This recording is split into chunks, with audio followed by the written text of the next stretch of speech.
So over the next 60 to 75 minutes, I want to talk about PostgreSQL for us SQL Server professionals. As you might know, I have done in the last 20 to 25 years a lot of work with Microsoft SQL Server, and over the last few years I have also had a look into Postgres, because there's currently a strong movement from moving SQL Server workloads to Postgres. A few words about my person. My name is Klaus Aschenbrenner. I'm based in Vienna in Austria in Europe, and I provide with my company SQLpassion SQL Server consultancy and training services around the whole world. I'm also an international conference speaker, means prior to COVID-19 I was almost all the time traveling around the world talking and speaking about SQL Server, and these days I'm mostly doing online sessions. I'm also a Microsoft certified master for SQL Server, which is the highest technical certification that you can achieve on SQL Server, and I have also written the book Pro SQL Server Service Broker, which was published by April in the summer of 2008, so already a very long time ago. And Service Broker is an asynchronous messaging framework that Microsoft first introduced back with SQL Server 2005, with which we can build message-based applications directly with SQL Server. You can also find more information about my person, about the services that I'm offering on my website SQLpassion.at, that you already know, because otherwise you wouldn't be in that webcast. Let's talk about the agenda. In the first step, I want to give you a brief overview about the differences between Postgres and SQL Server. Both databases are just traditional relational databases, so when you are working with SQL Server, you can expect more or less the same features, the same feature set from Postgres, but as we will see, the architecture that Postgres has chosen is somehow, let's say, a little bit different than in SQL Server. So in the first step we will talk about the differences, then we will also talk about the architecture that Postgres has chosen. Then I want also to talk how we can query data in Postgres. As we will see, in Postgres you also have a query optimizer, which is called the query planner, and the work of the query planner is the same as the task of the query optimizer in SQL Server. You have a logical SQL query, and from that logical SQL query, the query planner has to generate an execution plan, a query plan, which is afterwards executed by the database engine. And then I also want to talk about the so-called multi-version concurrency control in Postgres, which is completely unique to Postgres. And the multi-version concurrency control just provides you optimistic concurrency out of the box. As we know from SQL Server, in SQL Server we have since ages pessimistic concurrency, means that SQL Server handles concurrent queries by acquiring logs. Very often those logs are leading to blocking situations or even deadlocks. Therefore, Microsoft introduced back with SQL Server 2005 optimistic concurrency, and with multi-version concurrency control, Postgres is just doing an optimistic concurrency model out of the box. So this is also very powerful, because in Postgres you don't have that many situations where queries can block each other, because it's just on a technical level impossible. So this is very powerful. Let's talk now in the first step about Postgres versus SQL Server. So what is Postgres? Postgres is just another relational database engine. First of all, it's very important to know that Postgres is just open source. This is a huge difference to SQL Server, because SQL Server is a closed source product by Microsoft, means we have no idea what happens on a technical level sometimes internally in SQL Server, because we can't dig into the source code. Postgres is open source, it's hosted on github.com, means you can look into the entire source code of the relational database. So this is also very, very powerful. Postgres itself is completely written in the C programming language, means when you want to understand how Postgres works, you also have to be fluent in the C programming language.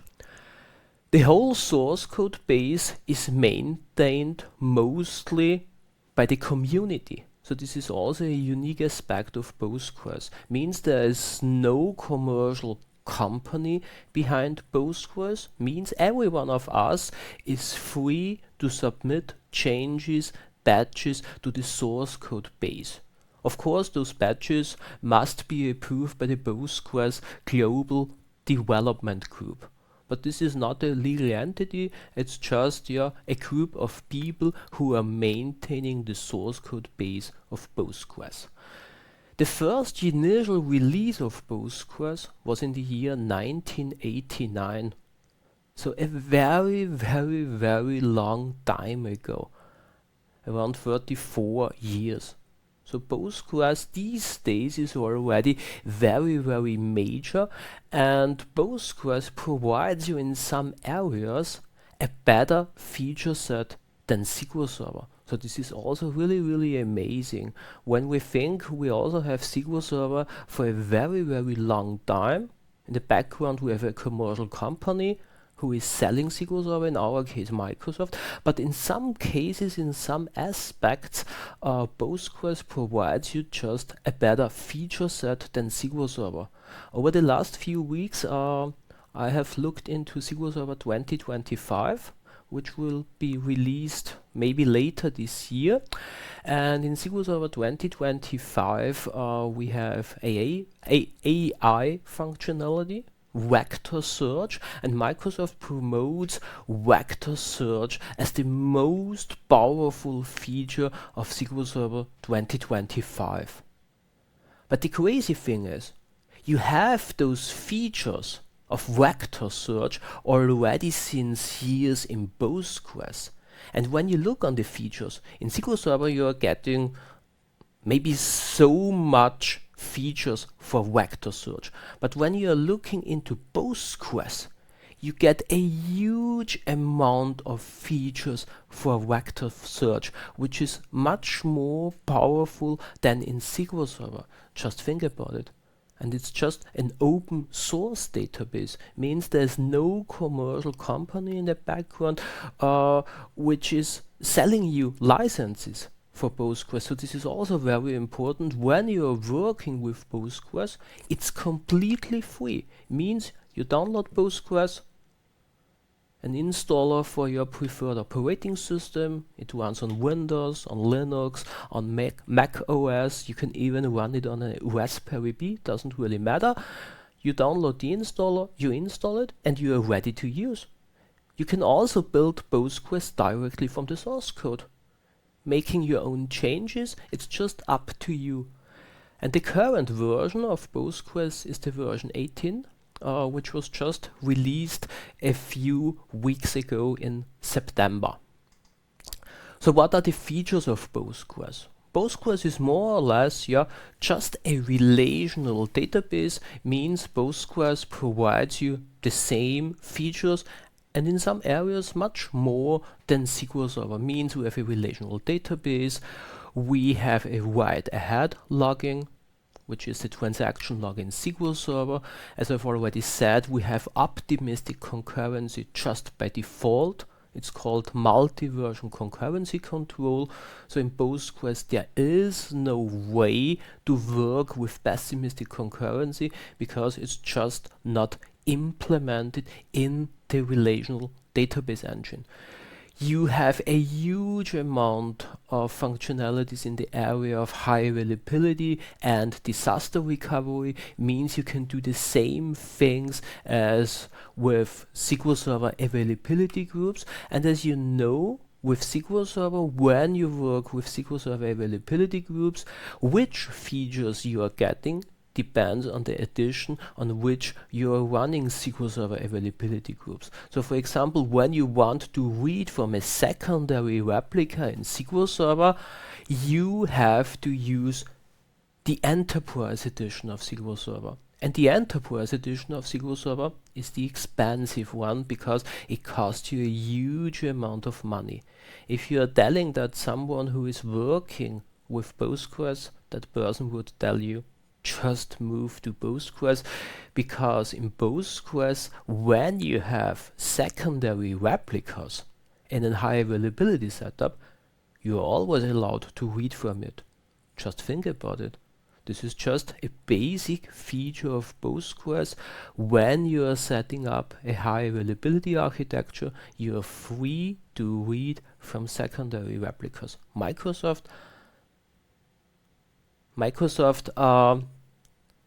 urges you to buy you here the Enterprise edition of SQL Server. Yeah, and in Postgres it just works out of the box.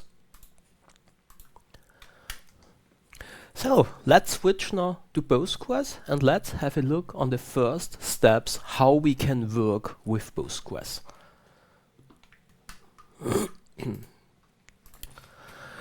First of all, we have to talk, how do we connect to Postgres?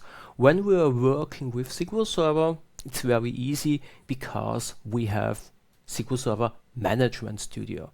By the way, yesterday evening, Microsoft released the version 22 for SQL Server Management Studio, which is also very, very nice because the version 22 is also targeted for SQL Server 2025.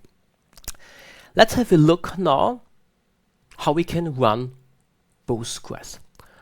I'm using here a tool, it's called dbeaver. This is more or less our SQL Server Management Studio. There are different kinds of tools that you can use to connect to Postgres.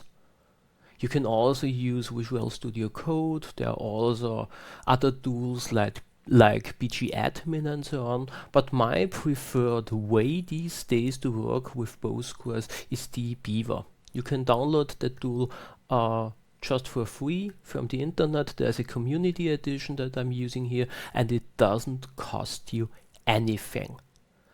The next step is we need a running instance of Postgres. I'm a huge believer of Docker containers, so these days I'm mostly doing my demonstrations, my presentations with Docker containers because they are very, very lightweight and also very, very easy to set up. In the first step, when you are working with Docker, you need the Docker image for Postgres. Means you can do here a docker bool command on the command line. As you can see, when we do a Docker image list command, I have here two images. I have the Postgres images, the Postgres image, the latest one, and for example, I also have here an image for SQL Server 2022. So the Docker image, this is more or less the ISO image from which you can instantiate a Docker container. And the instantiation of a Docker container is also quite easy. You're using the docker run command. Means you're giving your Docker container a name, in my case Postgres. You also have to specify the Postgres password. Just think about it like the SA password in SQL Server. Then you have to do a port mapping. Postgres by default always listens on the port 5432. SQL Server always uses by default the port 1433, and we are just mapping that port 5432 to the port 5432 on my local machine. Means afterwards my Docker container is accessible through localhost. And we also run the Docker container in the detached state, means it just runs in the background, and I'm also specifying here the Postgres image that I have pulled previously. I have already created that Docker container, means as you can see with the docker ps command, I'm running here already a Docker container in the background. I have started that Docker container 46 minutes ago, and now we are able here to connect to that Docker container which is running on localhost port 5432. As you can see, when we look into databases, by default there's just one database called Postgres. Just think about that database like the master database in SQL Server.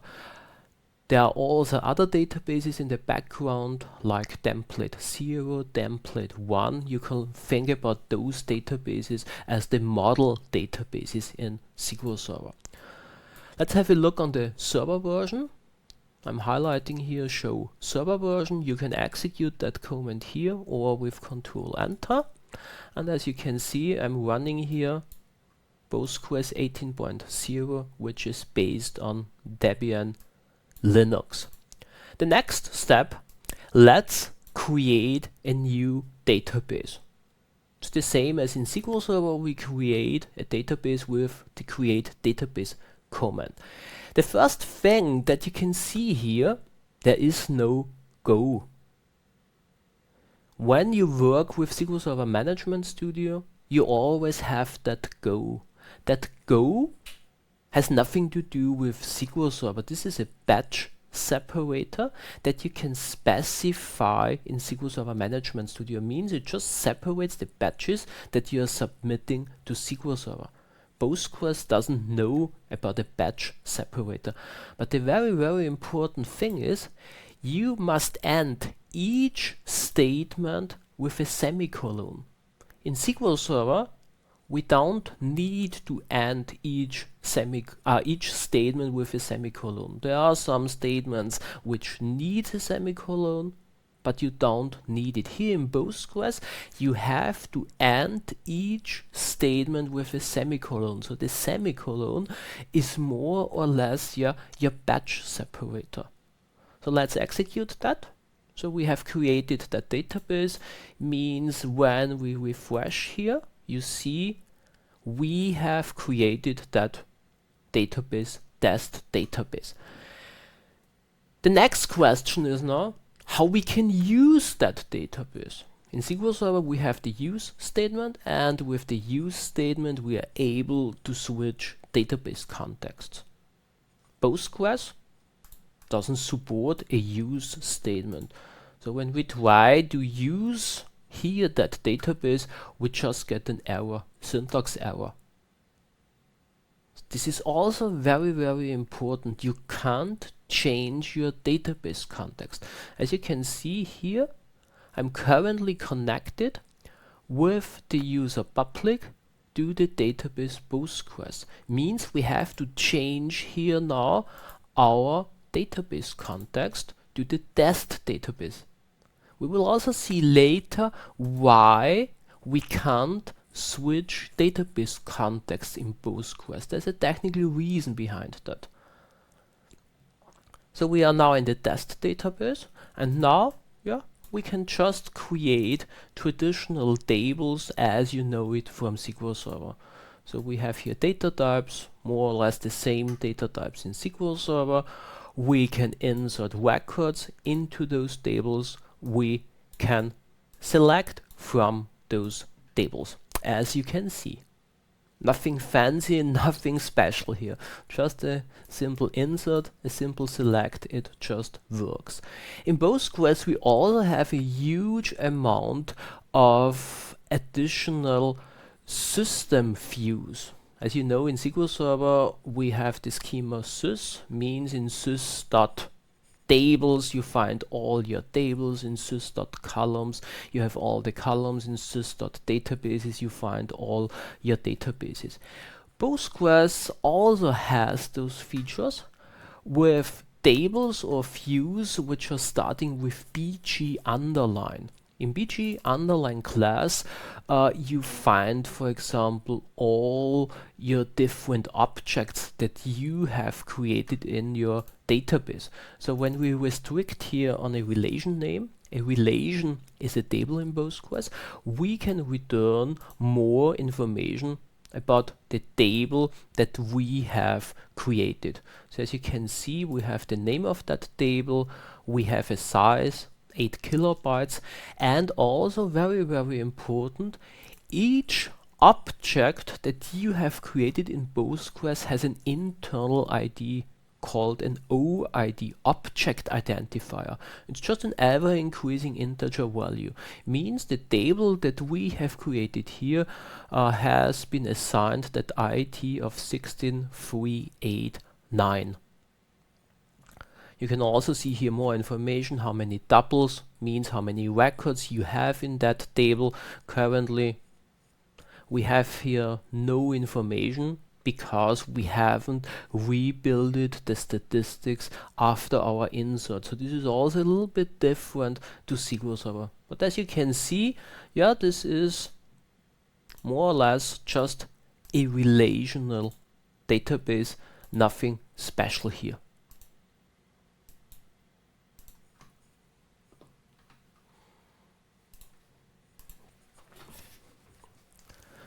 Let's talk now a little bit more about the underlying architecture of Postgres. Of course, Postgres works internally in a completely different way than SQL Server. First of all, Postgres uses for each session a whole process in the background. When we think about SQL Server is working here in a completely different way. In SQL Server, when we create a new session to SQL Server assigns to that session a worker thread. So a worker thread is just a lightweight construct of the underlying operating system. But in Postgres, we are getting a whole process. Think about that. Think, in SQL Server, every time when we create a connection to SQL Server, we get a different copy of SQL Server.exe. This is the way how Postgres works.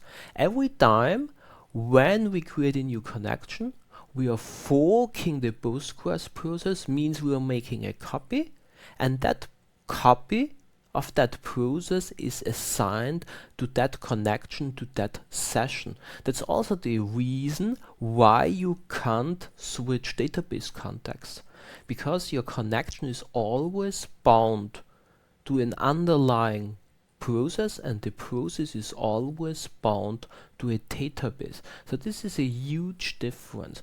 Of course, processes are not as lightweight as threads, so in that case, SQL Server is a little bit more flexible in comparison to Postgres. When you work with tables, you only have the support for heap tables in Postgres. Postgres has no idea about clustered tables, so tables on which you have created a clustered index. This is also very important. There are no clustered indexes in SQL Server, no clustered indexes in Postgres.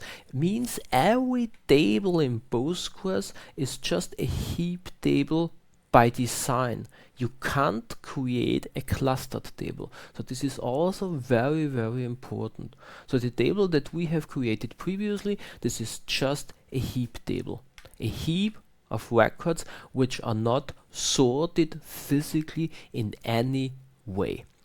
As I've already said previously, Postgres uses the multi-version concurrency control system, means there are no locks involved when you read data from your tables.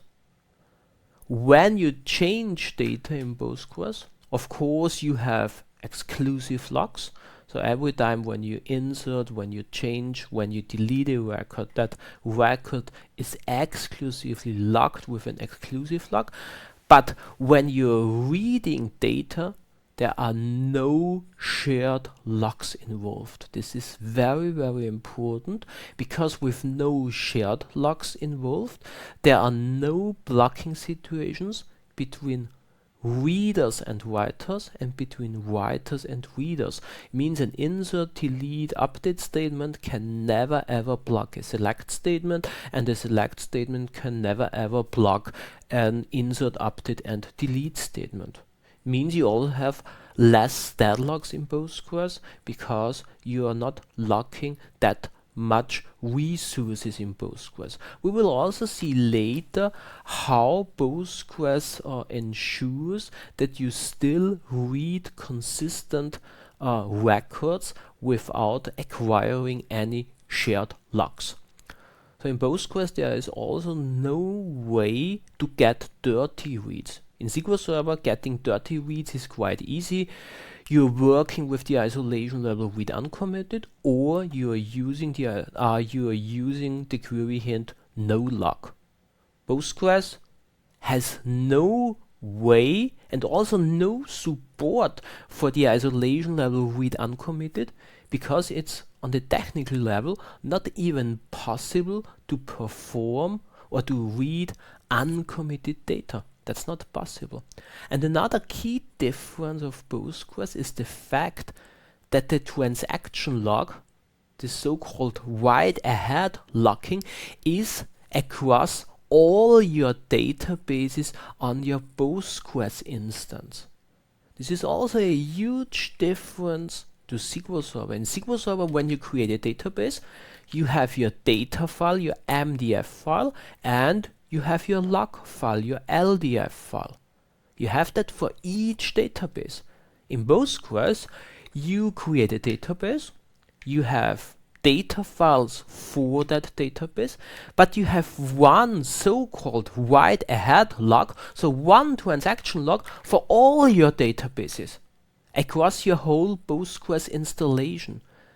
The Postgres installation, the instance, is also called a Postgres cluster. A cluster is just all the databases on your instance. So we have a write-ahead log for all databases. Means when you perform point-in-time recovery options in Postgres, you can't perform those point-in-time recovery options on the database level. You have to do it for your whole Postgres cluster. Just think about it. You can't restore one specific database to a certain point in time. You have to do that for all your databases. So this is also a huge difference to SQL Server. So when we look now on the architecture, we have our clients. Like in our case, it's the Beaver. Maybe you have an application that you have written which is working against Postgres.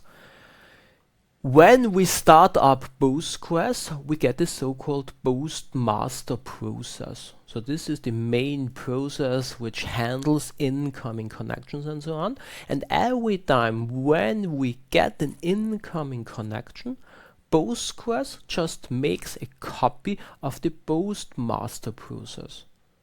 This is called forking. This is a term which is coming from the Linux operating system. So every time when we get a new connection, we are just forking the postmaster process, and we are just creating an additional process which is running in the background, and this process is a whole Postgres instance. And that background process is just bound to that connections and handles all the incoming queries. When we talk about memory, we have also different memory regions in Postgres. we have the so-called shared buffers. This is the buffer pool in SQL Server. Means Postgres also caches data in main memory so that we don't need to dock every time when we read and when we write data to our storage subsystem. We have the wall buffer, which is the log buffer in SQL Server. Means when we have data modification languages, data modification statements, we are writing that to the wall buffer, and as soon as we are committing a transaction, that wall buffer must be flushed to the wall log physically in the file system. We have work memory, means when you have execution plans, and inside the execution plans you are using operators which need some memory, like sort operations, hash operations. They acquire that memory from the work memory region. And when you are running maintenance activities like index rebuild operations, they are also using maintenance work memory. We also have a lot of different background processes which are also running in Postgres. For example, we have the checkpointer. The goal of the checkpointer is just to write 30 pages from main memory back to your storage subsystem. That checkpointer is also helped by the so-called background writer, so those components are acting more or less the same as in SQL Server. We have the wall writer, which just writes the wall buffer physically to the storage subsystem when we perform a log flush, when we commit our transaction. And we also have a so-called archiver, and the goal of the archiver is to back up your physical wall files. So this is your transaction log backup in SQL Server. So let's have a look on the Postgres architecture.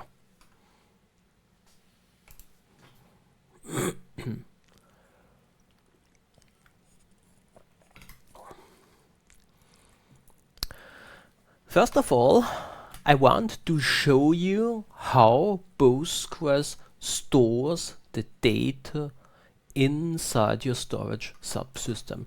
So what we are doing here, I'm just using here the docker execute command to connect to my Docker container.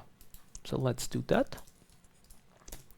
And as you can see, my command prompt has changed, means we are now connected directly to the Docker container. So we are inside the Docker container, means when we do an ls command, you can see I'm getting here back some folders which are specific to Linux. The question is now, where is Postgres storing our data?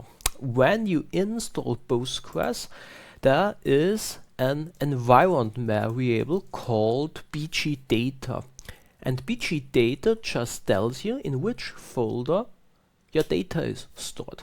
So as you can see, in my case, I'm running here a Docker container based on Linux, and as you can see, the data is stored in the folder var lib PostgreSQL 18 Docker.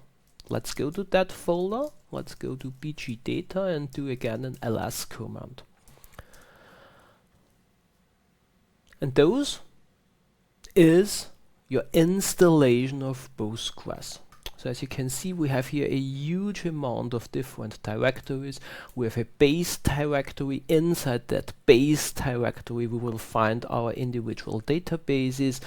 We have here configuration files like bg_hba_conf, which is the main configuration file of Postgres. You have here so-called table spaces. Table spaces are the same concept as file groups in SQL Server.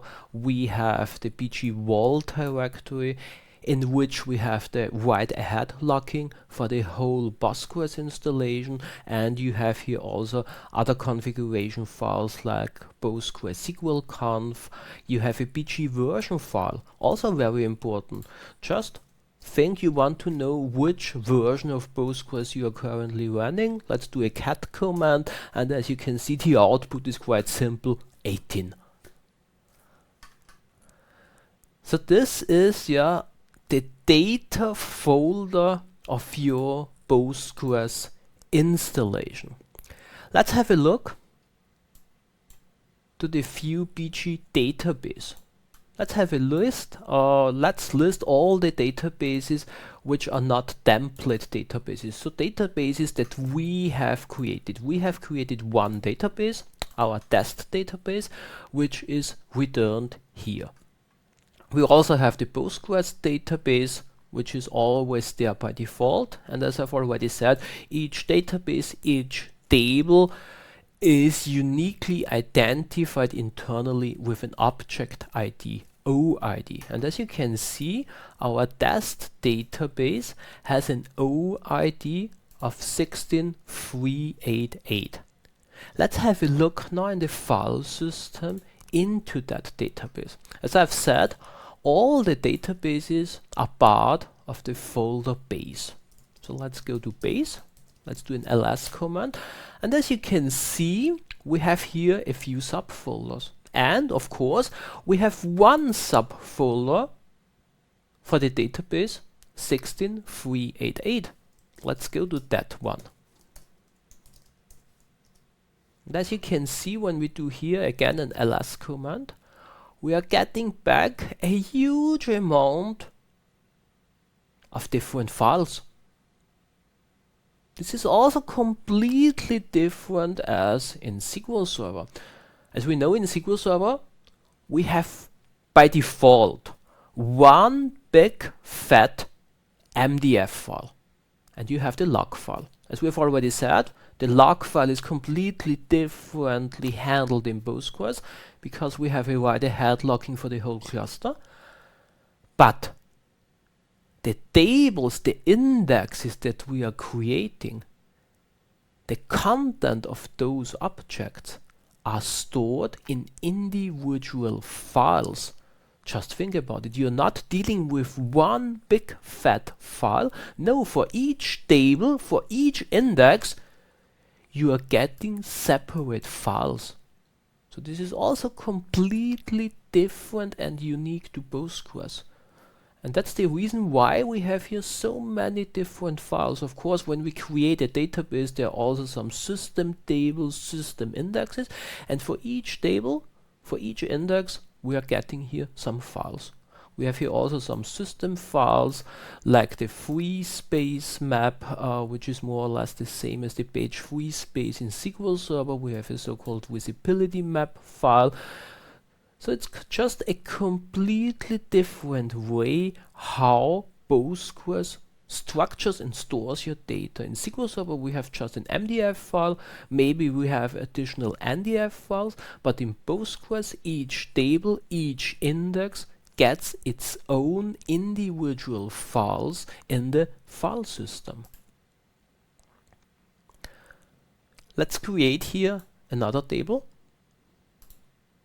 I'm using here the primary key constraint with an identity column. As you can see, specifying an identity column is also different as in SQL Server. We do here and generate it always as identity. In SQL Server you just do identity 1 Here we use generated always as identity.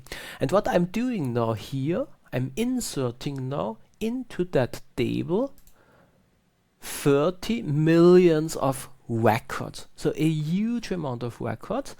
And as we will see, that table has afterwards a size of around 1 gigabyte. And when we look afterwards into the file system, we will see that such files have a maximum size of up to 1 gigabyte. So this is also very, very important. When you have a table, when you have an index, and that table, that index is larger than 1 gigabyte, you are getting additional files in the file system. Just think about it. So 1 gigabyte is just the maximum size that the file can have in Postgres. Minimum size 8K. That's the page size in Postgres. So Postgres is also using the same page size as SQL Server, 8 kilobytes. And You can also configure that page size when you compile PostgreSQL from the source code. So we have inserted those 30 millions of records. So when we check now again the size of that table, we have here some nice functions like bgSizePretty to format that size, and as you can see, we have here 1037 megabytes. We have an OID of 16394, and what we do now, let's clear that, do an ls. We had an OID of 16934. And as you can see, we have for that OID multiple files.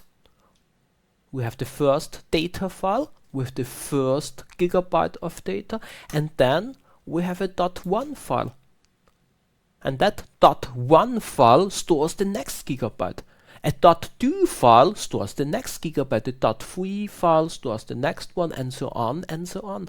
So the maximum size of a file in Postgres is just 1 gigabyte. Means when you are working with very large databases, they are more manageable than in SQL Server, because Postgres just internally splits up the database into individual files.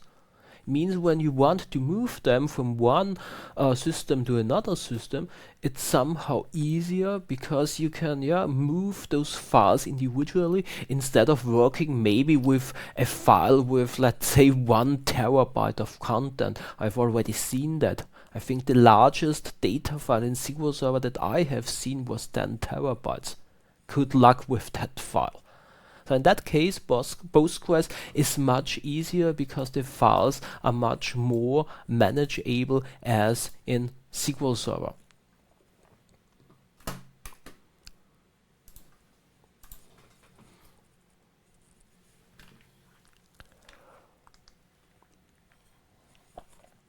Let's talk now a little bit more about how we can query data in Postgres.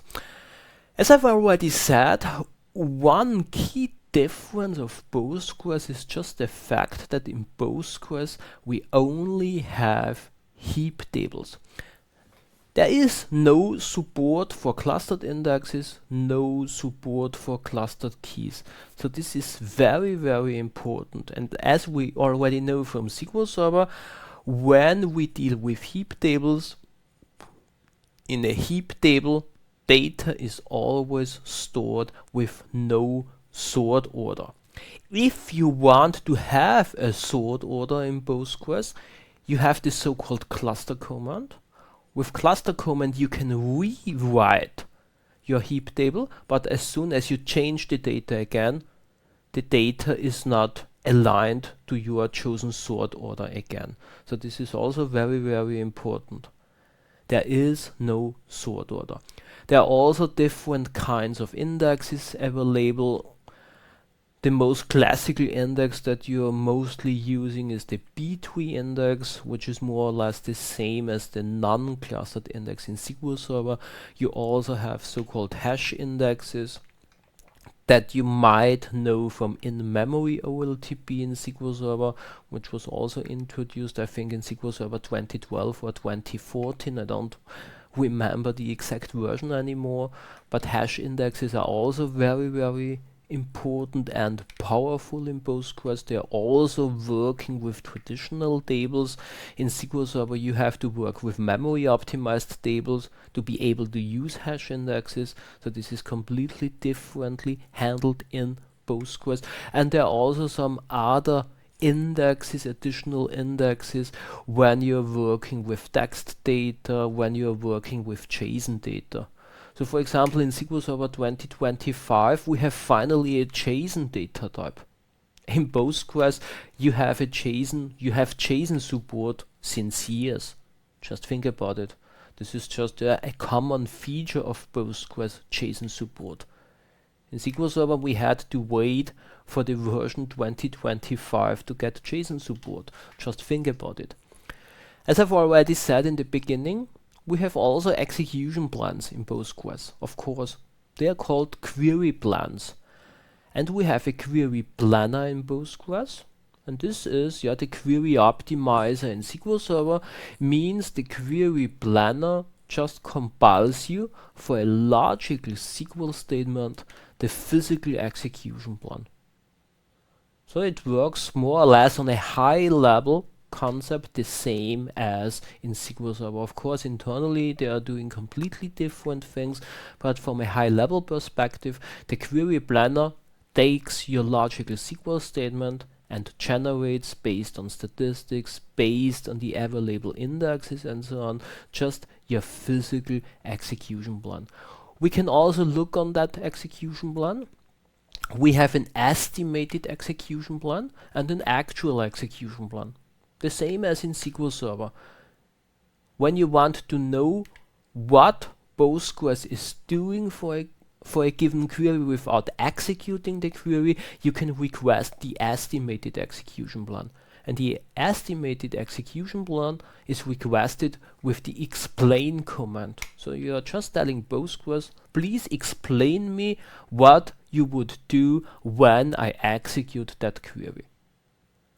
If you want to execute the query and finally look on the actual query plan, you use the explain command again, but you use the option analyze. Means that runs your query and afterwards returns you the actual query plan. So more or less as when we request in SQL Server Management Studio the actual execution plan. The execution plan can be returned in different textual formats. This is also very, very important. There is out of the box no support to give you a graphical representation of your execution plan.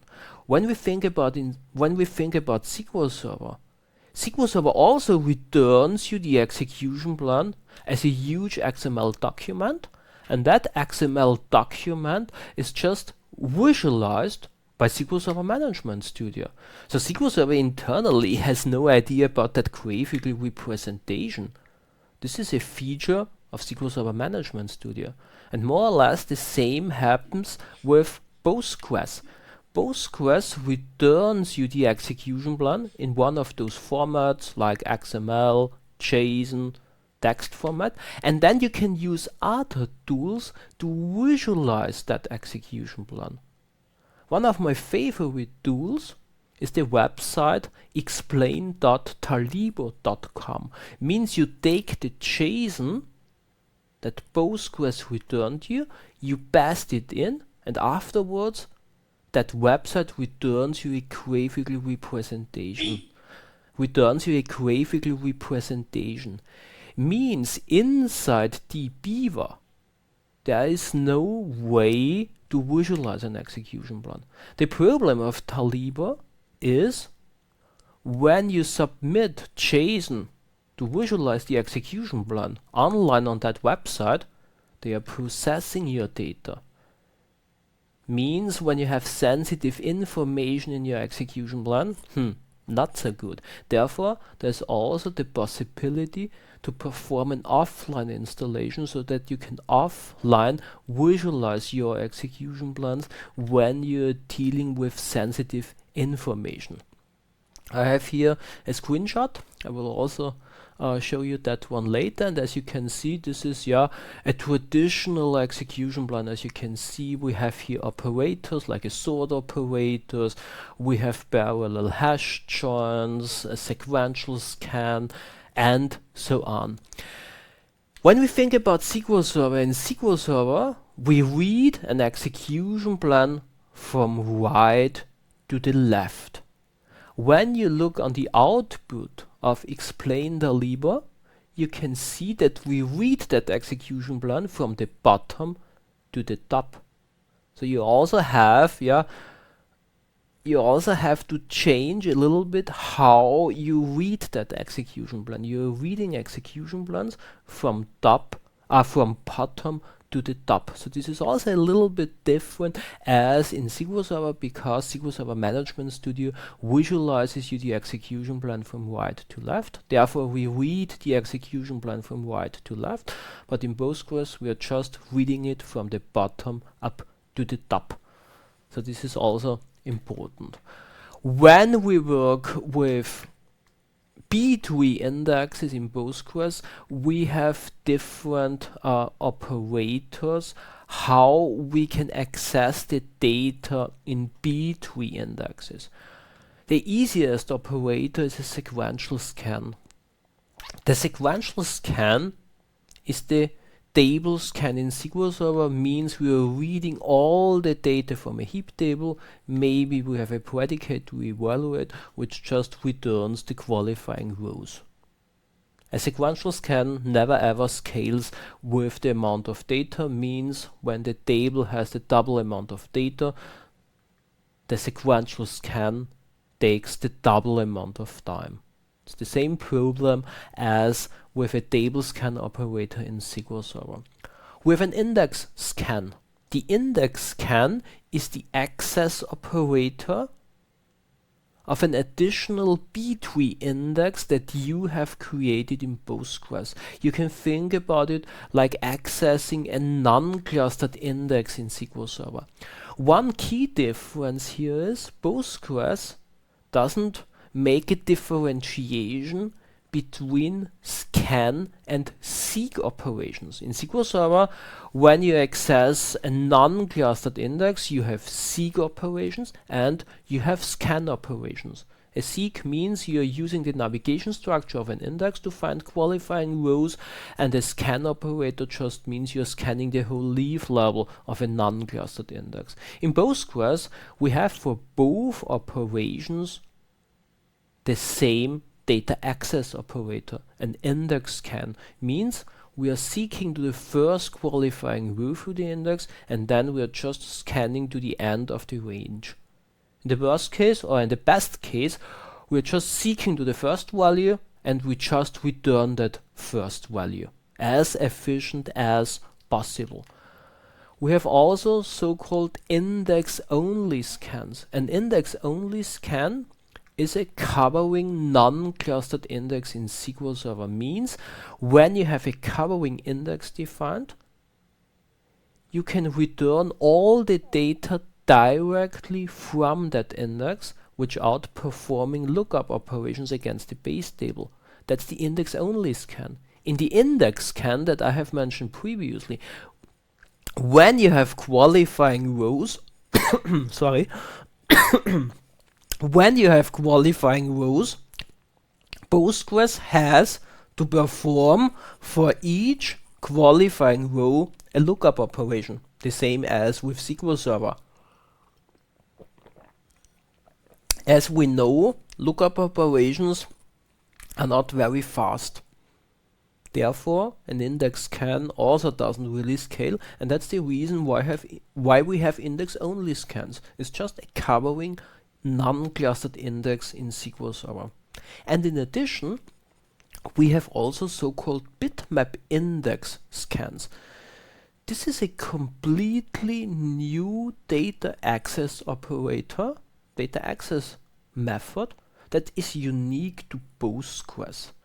Means the bitmap index scan in the first step builds in main memory a bitmap which just defines which pages stores corresponding records. And based on that bitmap mask, Postgres afterwards reads those pages where the bit is set to 1 and retrieves from those pages the corresponding records. So this is just an additional different way how to access data in B-tree indexes, which is completely unique to Postgres. SQL Server doesn't support a bitmap index scan. There is some support with parallel execution plans in SQL Server, They can also use bitmap operators, but in a single threaded execution plan, SQL Server doesn't support that functionality. So this is also a unique key aspect of Postgres. Let's have a look on those things.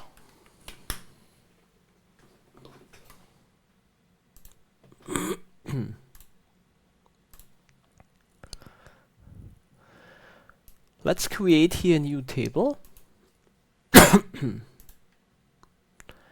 And I'm inserting into that table some random data. And I create on the first column here an additional index. So we have here an integer column, and I'm running afterwards the analyze command. The analyze command is the update statistics command in Postgres. Means when you create an index, you don't have statistics for that index. You have to build the statistics manually with the analyze command. So this is also again a difference to SQL Server. Let's have a look on the data. So as you can see, the first column is index, then we have a second column. The second column we are just storing some text data, which you see here later, and then we have the third column, which is just a Boolean flag.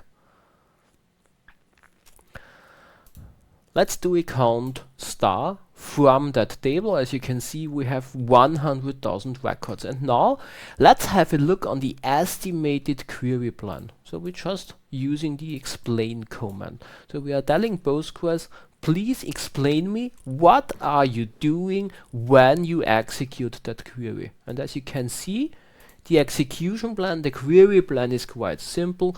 We are doing a sequential scan on that table. As I've said, the sequential scan is just the same as the table scan operator in SQL Server. As you can see, we have here cardinality estimation, how many rows we estimate. You can see cost factors. So a query plan works more or less the same as in SQL Server. When you want to return the actual query plan, we do an explain with the option analyze. So let's do that. We have run now that query. And as you can see, we have here now much more information. You can see the planning time. So this is the time that the query planner took for query compilation. So less than a millisecond. You can see the execution time. So this was the execution of your query. In my case, 7.4 milliseconds. You can see the sequential scan operator. So every time when you see here that arrow, which is pointing to the right, this means this is an operator. So we have the sequential scan, the table scan of the heap table, test table. You can see how many pages you have read. Those are the logical reads. And then we have here the top operator or the last operator, which is an aggregate, which is finally doing the count star. And as you can see, the output is just one row with a width of 8 bytes. Just an integer value. Let's run here a few other commands. I'm doing here an explain on that query. I'm just restricting on one specific column. Call 1 is unique, means every value exists just once, and therefore we have here also an index scan, because we have the select star command.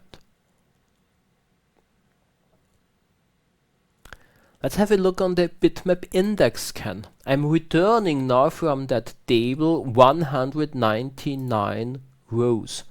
And as you can see, when we run now that query, or when we request the estimated query plan, the query plan is changing. With more data, the sequential scan doesn't really make sense anymore, and therefore the query planner is choosing here a different plan. We have here in bitmap index scan. Means we are just checking based on that index condition on which pages we have stored our data. Postgres builds a bitmap mask in main memory and just marks those pages with a 1, which are qualifying pages. And that bitmap mask is handed over to the bitmap heap scan operator, and that operator finally reads those pages and extracts the qualifying rows, and of course rechecks our index condition. The idea behind the bitmap index scan and the bitmap heap scan is just the fact that you only read a page once. If you have on one page, let's say 5 qualifying records, each page must be just read once. In SQL Server, you're reading those pages over and over and over again. When you read 5 records from the same page, SQL Server has to process that page 5 times. With that construct here, with the bitmap index scan and the bitmap heap scan, we are just processing a page once. Let's create here another index on the second column. And you can do here also more fancy things like adding an additional restriction. So as you can see now, we have also 2 bitmap index scan operators for the first search predicate and the second search predicate. And then we are doing a bitmap AND operation, so we are just logically, binary ANDing both bitmaps together, and that mask is finally again handed over to the bitmap heap operator. When we change that here to an OR, of course the bitmap AND operator will be swapped to a bitmap OR operator. So just different ways how to work with bitmap operators in Postgres. When you do the explain command, you can also specify the format, like JSON. As you can see, we have here now JSON data. Let's copy that data to the clipboard. Let's go to explain.talibre.com and let's pass in here the JSON data. We submit it. They are telling you the plan will be sent to the server and stored in a database. Just think about it when you have sensitive content. So this is also very, very important. Therefore, there's also a way to do an offline installation of that tool. Let's confirm that. And as you can see now, we have here that simple query plan. We see the same things. We have 2 bitmap index scan operations. You can zoom in, you can zoom out. We have the bitmap AND operator and the bitmap heap scan. And to be honest, this is amazing in comparison to the execution plan support in SQL Server Management Studio. SQL Server Management Studio, you always have to work with the tooltip windows, the yellow ones. When you move your mouse away, the tooltip window is gone. This is sometimes really terrible when I do presentations and I move my mouse away. But here we have nice looking boxes. You see here more information. You can also request here information about IO buffers, workers and so on. You have here miscellaneous information. So I really like that. This is for larger queries much more powerful as in SQL Server. As you can see here, you have here the structure on the left side of your query plan. You have here other modes. You see the raw JSON that was returned. You also have statistics, so you see which tables you have accessed, which nodes you have, which indexes you have accessed, and in which way. So this is really interesting and really powerful when you're working with larger queries as in comparison with SQL Server. And of course, you can also invent your own query plan analysis tool, because as we have said, this is in our case, just JSON data. You can also visualize that on your own, or maybe you can also query with the JSON support in Postgres and find out what are those operators which are consuming the most CPU time, and so on. Really powerful. I have here another query which is returning almost 59,000 rows. So a huge amount of rows. And as you can see, with a huge amount of rows, our query plan again changes. We are getting now a sequential scan. And the sequential scan is just the table scan. We're just scanning the whole heap table. We have a filter predicate, and with the filter predicate we are just returning qualifying rows. As I've said, the sequential scan doesn't really scale with the amount of data. The more data you are returning, the longer the sequential scan takes. And finally, we have the index only scan. And the index only scan is more or less like a covering index as in SQL Server. On the first, we had here, when we go up, we had the index scan. The index scan in our case returns us here one record from that index that we have defined. But we have used here the select star command. In the index, we have only the column 1. Means all the other columns from the select star statement are part of the heap table. Means for that row, Postgres had to do a lookup operation, like the same as in SQL Server. You're reading from a non-clustered index, you have a nested loop operator, and you are doing the lookup operation for each row that you're getting from the non-clustered index against the heap table or the clustered index. The same happens here in Postgres. Lookup operations only make sense with a small amount of rows, because the more rows you are returning, the more often you have to perform lookup operations. And in that case, a covering index can help you, because with a covering index, all the information that we are requesting in our query is part of an index. Means we don't need here with an index only scan lookup operations against the heap table. As the name already implies, index only scan.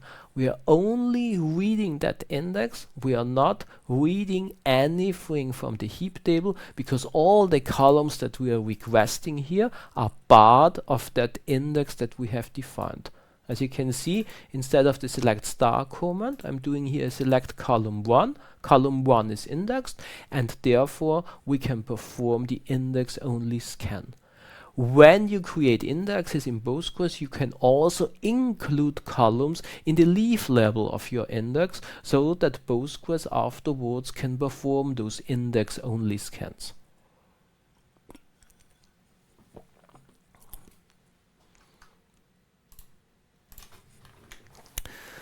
So let's talk finally about multi-version concurrency control in Postgres. Let's start in the first step with SQL Server. In SQL Server we have two different kinds of concurrency models.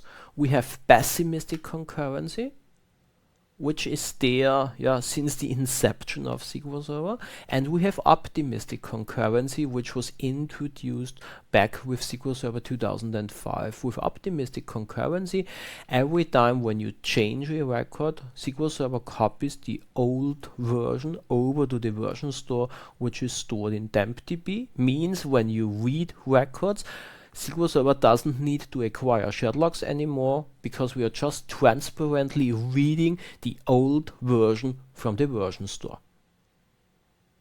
Means when you have reads and writes with optimistic concurrency, you can avoid a huge amount of blocking and also deadlocking situations. The problem with optimistic concurrency in SQL Server, it's disabled by default. When I'm working with customers, I see these days still a huge amount of databases, a huge amount of workloads which are still working with pessimistic concurrency. Pessimistic concurrency is not really recommended anymore. When you are working with SQL Server in Microsoft Azure, for example, when you are working with Azure SQL Database, when you have a managed instance of SQL Server, optimistic concurrency is just enabled by default because it overcomes a huge amount of scalability problems. Multi-version concurrency control exists in Postgres since its inception, and it is doing more or less the same thing as SQL Server. Means we have an optimistic concurrency in Postgres by default. In Postgres there's also no way to do or to perform or to use a pessimistic concurrency control because it's just not implemented in the source code. Just think about it. You only deal with one concurrency model, multi-version concurrency control. And the idea is also that you are working with multiple row versions. Means when you change a record, Postgres just generates you a new version of that record, and therefore when you read a record, Postgres transparently reads the old version when you have an ongoing data modification statement and also don't need shared logs. Therefore in Postgres there is no way to perform dirty reads. Postgres also supports only 3 isolation levels. There is no isolation level read uncommitted because you can't return uncommitted data in Postgres. It's technically not possible. So you only have the isolation levels read committed, repeatable read, and serializable. Read uncommitted doesn't exist. Doesn't make sense in the context of Postgres. How works multi-version concurrency control internally? It's quite easy. An existing row in a table will be never ever changed. Simple. You just generate a new row version. So this is also completely different to optimistic concurrency in SQL Server. With SQL Server, when we change a row, we change our current row version on the database, and the old row version is copied over to the version store. But in Postgres, when we perform an update statement, the existing row version is not changed. We just generate a new row version. And each row version has 2 internal columns, an xmin and xmax column, and those 2 columns are just specifying the transaction insert ID and the transaction delete ID. Means each transaction in Postgres has an internal ID, and based on the xmin and xmax column, Postgres can determine which row versions are valid for a current transaction ID. Means when we insert a record, the xmin version is the current transaction ID, the xmax is null. This is our current row version. When we delete a record in Postgres, we just set the xmax column to the transaction ID of the transaction that deletes that record. So in that case, the row version was valid from xmin to xmax. And what we are doing with an update statement? Quite simple. It's a delete followed by an insert. So that's the idea of multi-version concurrency control. Existing rows will never ever change. We are just generating new row versions. Of course, this solves a lot of problems. and also introduces some other problems. It's not for free, because every time when you update a record, you're getting a new row version. Means your table gets larger and larger and larger. That problem is called table bloat in Postgres. You're bloating your tables with row versions which may be not needed anymore. Imagine when you have performed yesterday an update statement.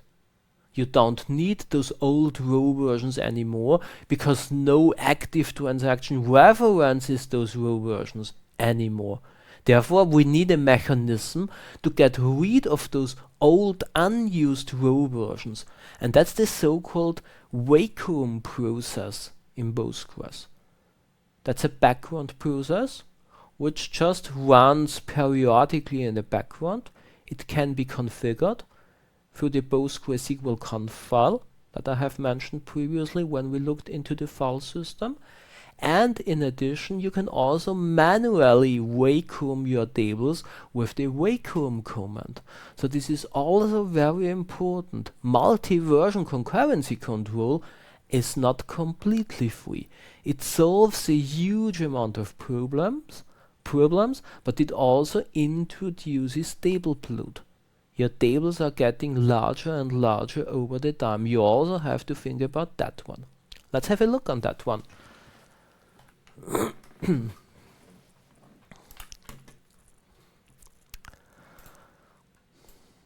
Let's create a new table.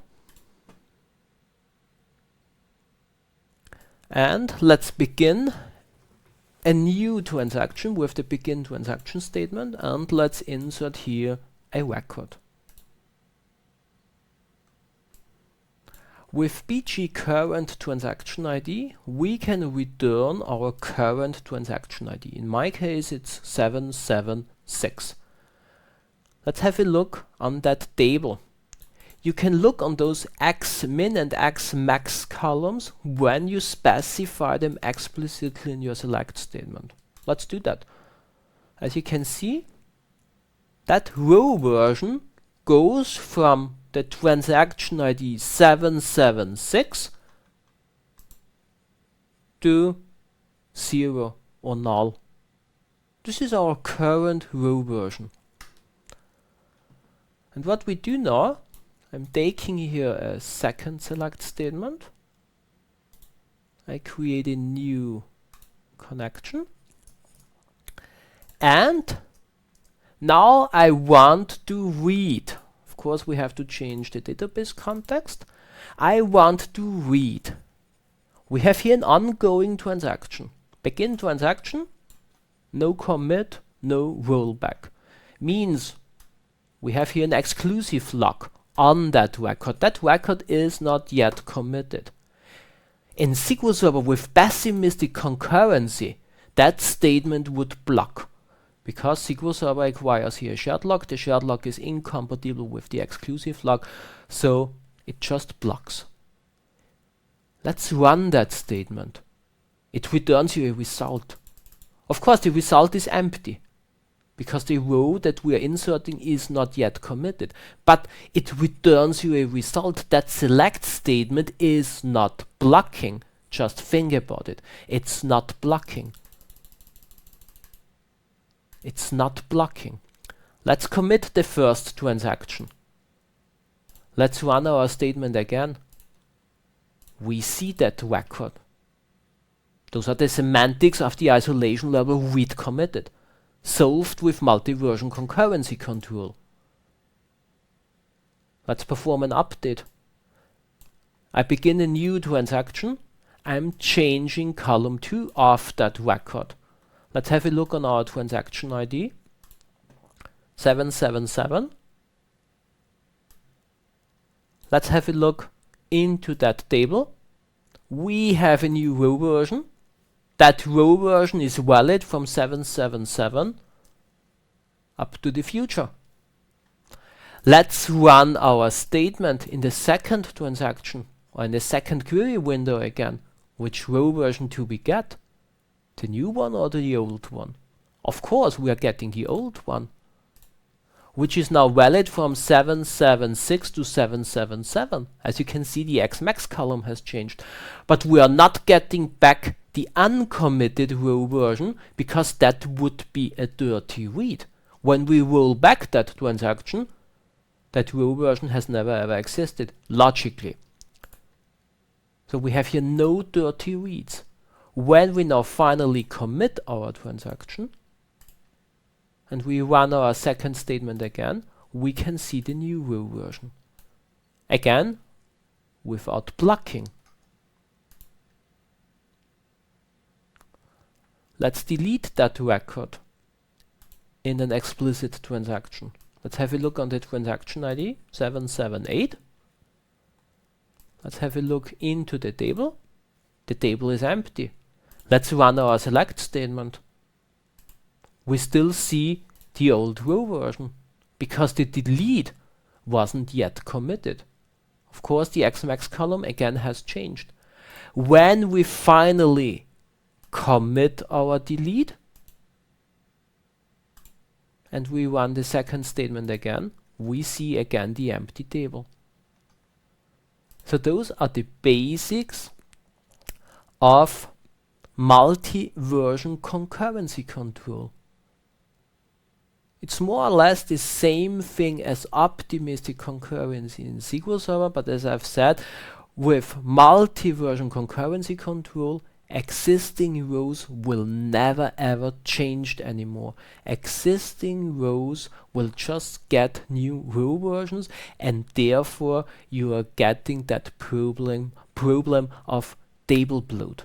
Means your tables are getting larger and larger and larger over time, and therefore you also have to work with vacuum operations in Postgres. But this is very, very powerful because it solves a huge amount of problems regarding blocking situations and also regarding deadlocks, because mostly in SQL Server you have deadlocks between readers and writers. When you avoid shared logs for readers, you can also read a lot of deadlocks and of course also a lot of blocking situations. Cool. So this was now a brief tour around Postgres for SQL Server professionals. The main outcome of that webcast, of that session, is just the fact Postgres is a major database which is used around the whole world, also for huge projects, and it works and feels like a traditional relational database like SQL Server. There are no differences or no huge differences. Of course there are differences how Postgres works with works with processes. So as we have seen, each incoming client connection gets its own process. We've also talked about the vol log, the write-ahead log, which is across the whole Postgres cluster.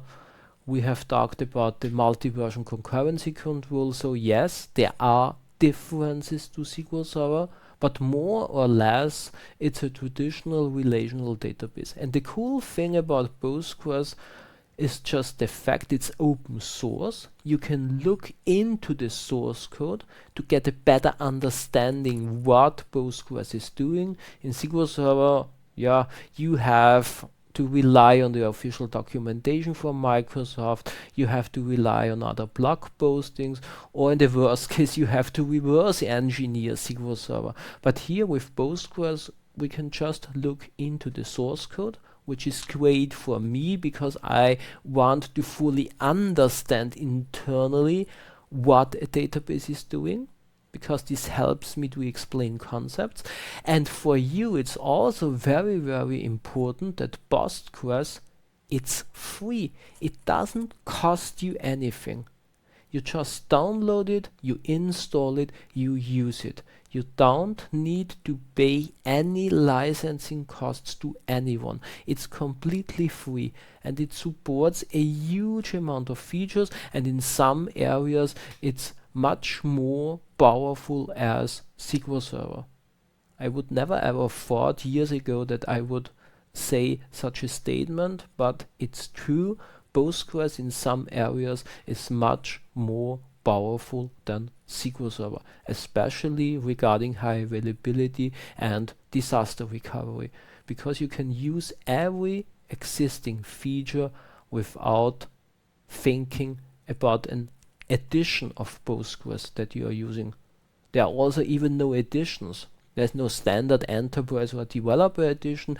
You just use Postgres. Quite simple. If you want to learn much more about how you can transition your existing SQL Server knowledge over to Postgres, I'm running in 2 weeks a 2-day long online training about PostgreSQL for the SQL Server professional. So we are talking here in much more detail about Postgres versus SQL Server. We will talk about much more about query tuning in SQL Server.